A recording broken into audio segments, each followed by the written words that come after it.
Hey, what's up, everybody? It's Josh here. I'm here in the back office here at the gym. Now, you might hear a little kid running around in the back. That's just the office neighbor's grandson. So pay no attention to him. But I'm back here. We wanted to do a video and try to take some of the opportunity to dive a little deeper into some of the exercise that we're going to be doing for our strength club workouts.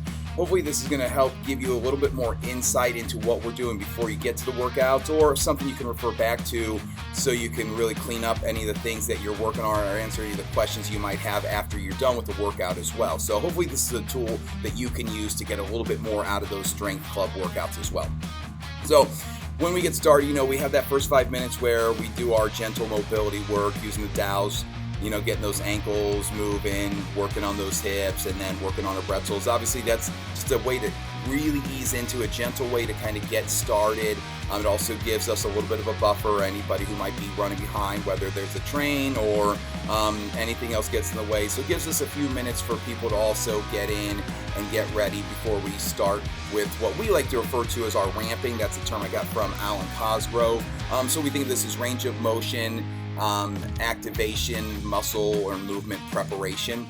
So essentially it just means building up and getting some things working well for us, getting some muscles activated, and working on some core exercises or building a little bit of that stability in those joints to give us what we need to get ready for and be prepared for the strength training portion of the workout. So let's do a transition here and bring up some of these exercises here. So we're going to go to the first one here. Let's transition. So, we'll start with, the first thing listed on your sheet is going to be those hangs.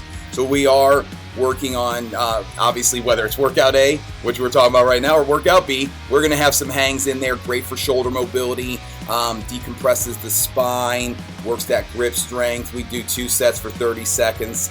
Some people suggest 12 minutes a day, so I think you're getting off easy. Maybe we'll consider taking it up in the future. So we're going to do 30 seconds of those hangs, and then we're going to pair that up with our box step downs here. So in this first one, you can see Coach Matt here on the box. He's starting with the short box, keeping that toe pulled up toward his knee. He's letting that knee move out over those toes. And then that on the other foot, that toe is pulled up as he's thinking about taking his heel down toward the floor. Now, what you notice on this as well is that Matt's range of motion is really good. So when you notice that, or when you see that he's on the short box, his leg's going out a little bit further because he can get a little bit deeper, which is great. So when you can get a little bit deeper and you don't need that short box, you want to step up to a tall box. Now, the goal is not necessarily to get, or it's not that you have to get your heel down toward the floor, but going to a taller box might help you get a little bit deeper range of motion than you'll get on that short box. Again, it doesn't mean you have to touch the floor. It also means you can touch that foot to the box whenever you need to. But the goal is to really do that work on that single leg to get those stability muscles working, activating some of those muscles to strengthen the joint, the muscles around, strengthen the muscles around that knee joint and make everything stronger, and also get those muscles activated for some of the exercises that we're going to have coming up after this. This exercise is also very similar to like our cyclist lunges. It looks a little bit different, but if you watch the leg that's working, you see how we're working on that knee tracking out over the toes as opposed to leaning too much into it and trying to sit our hips back here. Great way to work a lot of those muscles and also get some stretches through the ankle and the calf muscles to really open up all those joints. So from there, we got those two paired up, the hangs and the box step downs. The second pairing, we have a couple new exercises or new variations of exercises as well. So in that second pairing, the transition over here, we see this is our split stance thoracic rotation. So I'm hugging that bag to my chest, not just holding it tight, but also pulling down, like I'm trying to tear that bag apart. And I start with a step back into my split stance. What you'll notice here as well, or once you take notice of, is that I'm not sitting into this like a lunge. I'm simply reaching as far back as I can as I have that hip hinge before I start to change my level. And now I'm rotating into that front leg. And as we were working on this one with the coaches last weekend, what we noticed is a cue that seemed to work for a lot of people was thinking about taking your elbow to that opposite knee as you're rotating. So it's not twisting through the spine. It's about taking that opposite elbow and rotating like you're turning your chest toward the wall, right? So taking your time. Now you also notice that I notice quickly here, if you might see at the beginning of this movement, the first rep, as I'm opening back up, you start to lose that balance a little bit. That split stance is a little less stable than if both feet are together. It also helps us keep from over-rotating through the lower back, but it does challenge our stability there as well. So you want to take your time with those reps and make sure that you're focused on the quality of the rep. It's not about getting a bunch of reps on this one. The second exercise is a variation of our sandbag plank pull through. So we're calling this our cross drag, and what I'm going to do is, you notice there I'm reaching with the opposite hand, I'm bringing it up over my shoulder, then pulling the bag down toward my feet. Then I go over to the other side, so I pull it across, I pull it down, now I'm reaching with that opposite hand to pull it across my body, and now I'm going to pull it down toward my hip. So we're kind of making an X with it, but we're really making more of like an infinity sign, if you will, as we're working through it. Again, focus on your plank first. You can always just go to holding that plank if you need to, and then take your time with the rotations. Of course, with the pull-throughs, as we're working this one, if you want to just stick with the straight pull-through that we've done before, the sandbag pull-through for that plank position that we've worked before, you can do that as well. This for some people is going to be slightly more challenging. I think it just offers a different sort of challenge. The stability is a little bit different, but we're focused on those hips staying nice and stable, pushing the ground away from you and taking your time on these, okay? So we'll go 2 sets of both of these, 2 sets of each of these these paired sets as well, and then we're gonna move on. So we're gonna be working some swings and crawls. Now, as we're working this superset here, what we're really thinking about is getting our muscles firing, getting moving, and practicing some things to help us really get every part of the body going here and get the energy turned up here. So kind of think of this as like turning all the lights on in the house. These are the exercises. They don't have to be heavy. I want you to focus on the skill of them, but also give yourself that challenge as well. So we'll be working our swings and crawls here. Here we see Coach Kat working those swings. So she's working that dead stop swing here. Notice how she's driving those heels into the floor, pulling those kneecaps up. Her hips, it's not about pushing forward. They move forward as she straightens her legs out. Nice tall posture at the top. Thinking about stopping it at her belly button so that it doesn't go over her shoulders here. And now she's going into those repetitions. Almost looks pretty violent there. I love it. So you can see you can work either one of those. You're either going to do 5 of the dead stop swings, or you're going to work 10 of the repetitions here. Again, you don't have to make the kettlebell heavy on this. We want to get crisp swings in and start feeling like we're ready to take on some heavier weight after this. From there, once you're done with your 5 or 10 swings, you're just going to crawl across the floor here. So we have Coach Carey here demonstrating. Notice that opposite hand and foot.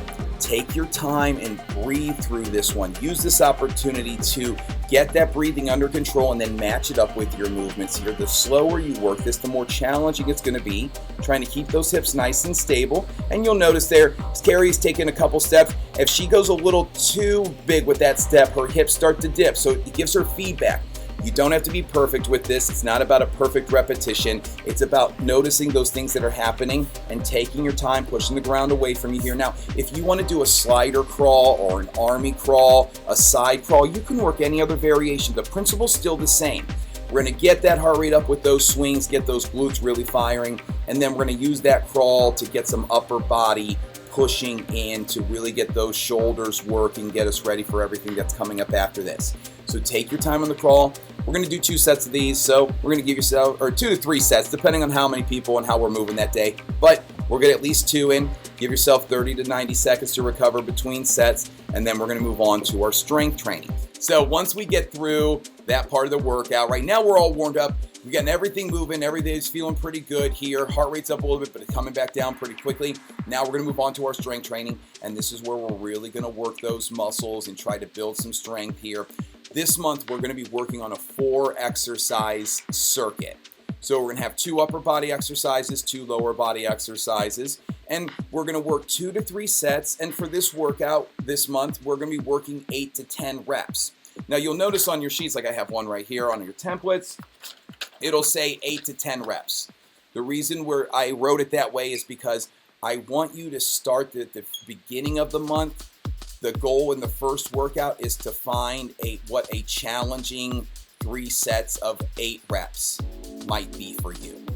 and then we want to build from there. So each week the goal would be to see if you can get 9 or 10 reps in a set with those. Now it might look like in the first set you get 10 reps or 9 reps because you're feeling a little bit stronger, but maybe in the second and third sets, 8 reps was a really challenging number of reps. That's okay. That's what we're looking for. What we want to see, now it doesn't mean that's going to happen exactly like this, but by the end of the month, I'd like to see some of those 8 rep weights becoming your 10 rep weights. That means that you can also go down and take that 10 rep weight and go a little bit heavier and make it an 8 rep weight again. So for example, let's come down to what we're working on here. The first one I'll show you is our deadlifts here. Again, you can use the kettlebell or the trap bar for these deadlifts. The principle's still the same. We want quality reps, and we want to find a weight that, as Coach Matt's working here, he might start to feel it on that 6th and then 7th rep. He can start to tell that, okay, this 8th rep, this is going to be a really tough rep, right? Now, in his first week, he might pick up a weight and realize, oh, actually, that's my 10 rep weight. There's nothing wrong with that, but let's try to make it a little bit heavier so that we can turn it into our 8 rep weight.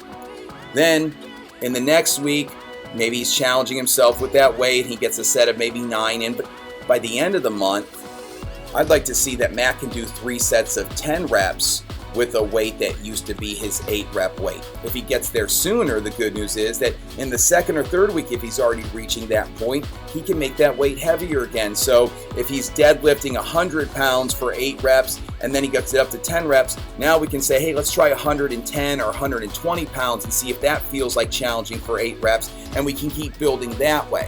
But progressive loading can be efficient and effective. Other times what we want to use is a principle where we are going to overload those muscles with a certain amount of weight and then keep trying to get more out of them, as opposed to putting the demand on the muscles through the amount of weight you're using. We want to see if we can get more reps out of it to keep challenging ourselves.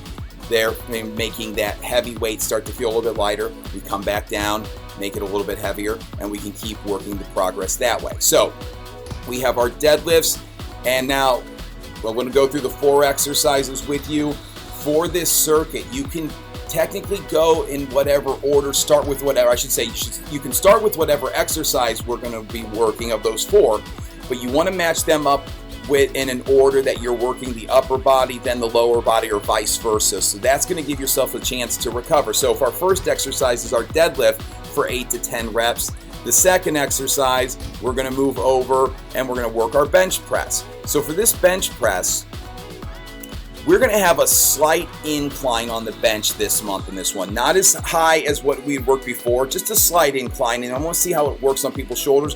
For some of the research that people have been sharing with me, or the people I follow, they find that this has been been a little bit more effective on people's shoulders. So we'll see how it feels. It's a very slight incline. Some people might not even notice it. So it's almost a traditional bench press. We're working those 8 to 10 reps. Again, here, let's say if you can do 25 pounds on each arm for 10 reps, we want to try that 30 and see if that becomes more of an 8 rep weight there as well. So there's a way to take it back down, or take the reps back down by taking that weight up a little bit to really get that challenge from the beginning of this month. Now, when you're working your bench press, we're going to work them both together here, so both arms are working together. I know there's a lot of questions about that because we mix it up a lot, but yes, this month it'll be both hands, both arms working at the same time, and then you can either sit up with those weights or curl them down to the floor. So we have 8 reps here, or 8 to 10 reps there. Then we will go over to, and for this example, we would go to our anti-rotational split squats or slider lunges as we're working this. So this would be a lower body exercise. So we went deadlifts, then we went to our upper body with the bench press, and now we're going to work that lower body. This is more of what we would call an integrated exercise, because we have a lot going on here with that anti-rotational aspect of it. We're going to get some core work in here as well. Those glutes are really going to have to fire, as well as you're working all the stabilization muscles through those thighs and your core to keep yourself from rotating as you're changing your levels here as well. Now, we also have a slider aspect of this that we'll be adding in. Now, this video is also of Tia when we have the wall up. We'll be working this with bands on the beams, and we will add a slider in for those of you that are up for that challenge. This one is going to be when you're feeling like a little less stable, but you want to still get that challenge in. We want to focus on doing this well. As you start to feel like you are really handling that split squat and that anti-rotational aspect of this one, this is where you can go to that slider lunge, and this is where your glutes are really going to feel this one. This is a really challenging exercise for a lot of people. They underestimate how challenging this exercise really is, because you see it from this perspective and it doesn't look like much. Once you get in there, you're going to notice the challenge.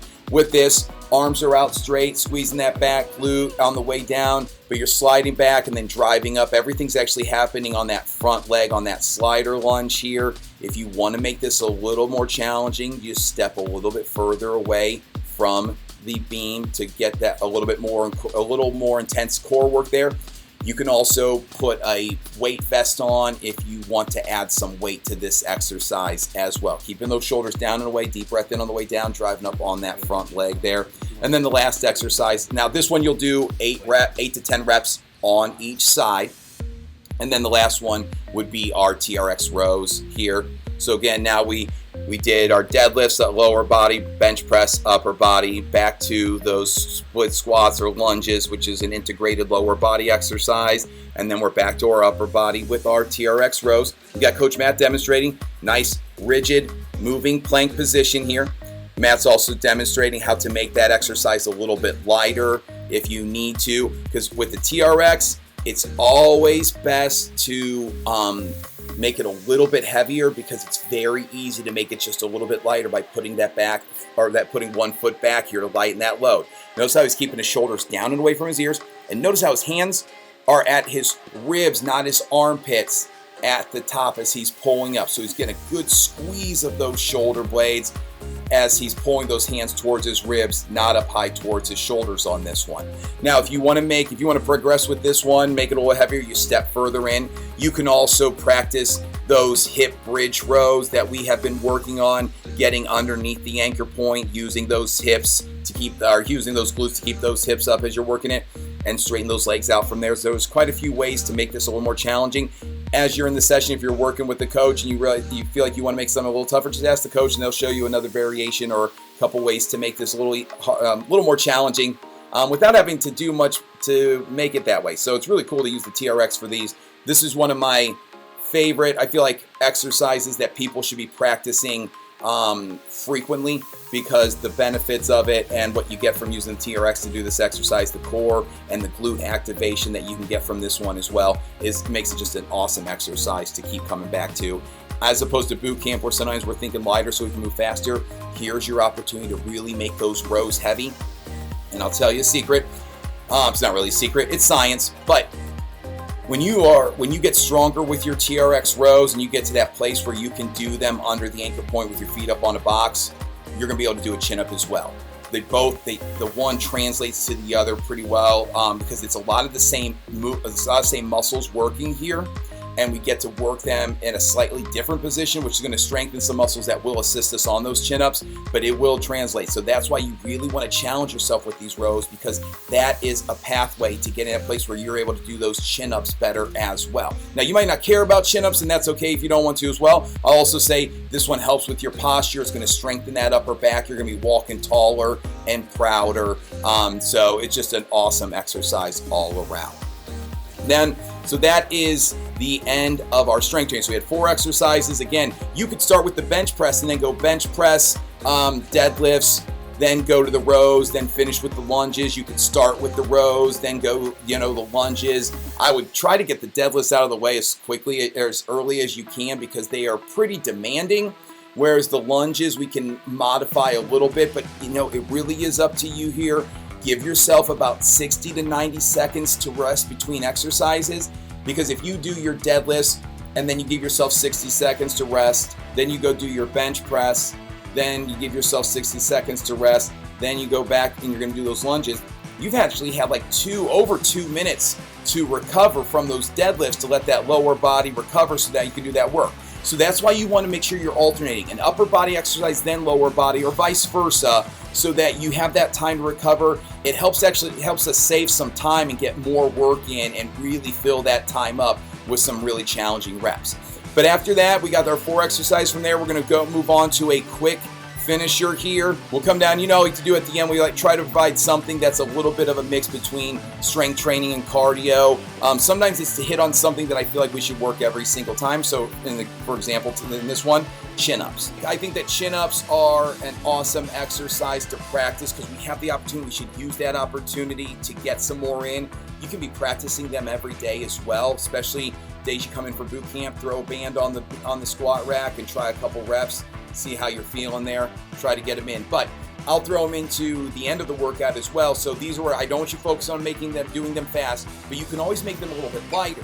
So depending on how you're feeling, because if you did some heavy rows, those chin-ups are going to get tough, right? So you can add bands to make them a little bit easier. We got Coach Matt here demonstrating. So he's pulling that. He's in his chin-up grip position, so palms facing him, pulling that chest up toward the bar. I use the term chin-ups in a generic way. To me, though, chin-ups will be where your palms are facing you.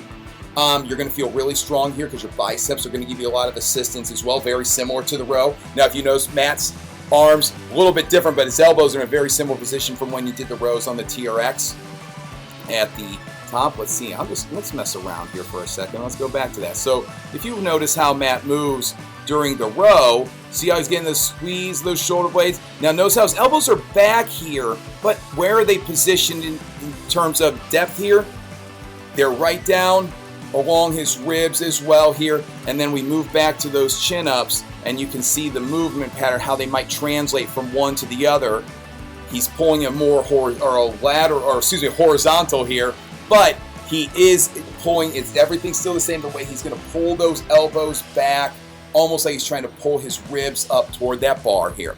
Pushing the air on the way up, deep breath in on the way down. Here we'll work 5 to 10. So if you can do 5, 6, 7, 8, 9, or 10, don't stop at 5. Some days you'll be able to do more. Some days it might feel like less. That's okay. We can make adjustments. Every day is going to be a little bit different, especially depending on what you got out of the strength training that day. But for this workout, we are going to do 5 to 10 chin-ups, and then we're going to work our sled crossover drag. So for a crossover drag, this is a lateral movement, and what we're going to do is, because we're going to work one side at a time, we're going to go down and back on that sled. So we have Coach Kat here, shoulder pulled back, nice strong torso. Notice how her torso's not being pulled back toward the sled as she's working. She's leaning away. She crosses that leg over. Intentional steps. Start with a narrower step here. You don't want to be taking giant steps. Start smaller in the field, pick up that momentum, and then get into a rhythm with this drag. When you go back the other way, you want to make sure you're facing the same direction. That way we work the other leg. Otherwise, you'll be walking in a circle all day, and it's really going to be embarrassing for you, okay? So challenge yourself with the weight. This is going to feel different. If you haven't done this one before, we want to start a little bit lighter and find out you can go heavier. If you've done it with us before, check those weights from before. But again, every time can be a little bit different. You might be stronger since the last time you did it. But in that first week, with this exercise, just like all the exercises we've shown you, take your time in that first week to find the right way. So we're kind of exploring in the first week. In the second week, we're going to kind of solidify what we've been doing and really put in place so that in weeks 3 and 4, that's where we can focus on doing the reps well, challenging ourselves with the weight. Because for most people, you want to get out of a 4-week program, you want to have 2 weeks that are challenging, and the other 2 are going to have a demand to them, but mostly learning the skill and learning the routine. And that way we can build this sort of undulation of work and recovery so that you're not always burned out from what you're doing. Now, again, every day can be a little bit different anyway. Some days you're going to show up and you're going to feel great. Other days you're going to show up and you might feel tired, whether it was lack of sleep or a lot of things going on outside the gym. That's okay. Those sometimes happen in week 3 or 4. Don't worry too much about it. We're here to encourage you to do it well, and we can keep challenging ourselves with the weight once you're doing it well. Let the coaches know if there are days when something's not feeling right, or if you just feel like, hey, this is the day where I need to go a little bit lighter and I'm going to focus on doing these exercises well, because you're still going to get a lot out of that. You don't always have to crush yourself during these workouts. But when you feel like you can do the thing well and you're feeling good, don't be afraid to challenge yourself either. You will get stronger when you find that sweet spot of the resistance being there, the challenge of the exercise being there, along with the recovery, and then of course the nutrition as well. When you're doing these workouts, you want to fuel your body and reward it for the work it's doing. So that means protein, vegetables, palm-sized portion of carbs post-workout, usually going to help you recover and build up that muscle glycogen and let those muscles repair themselves and get stronger. Because remember, we don't get stronger during the workout, we get stronger from the recovery. But the stuff we do during the workout is really going to dictate how much stronger we get when we get the proper recovery as well. Okay, I hope this video was helpful. We're going to make another one. I don't know who's going to watch these things for 30 minutes, but maybe you're one of the lucky ones. Hey, if you made it to the end, you get a prize. Shauna, what was that prize that we had?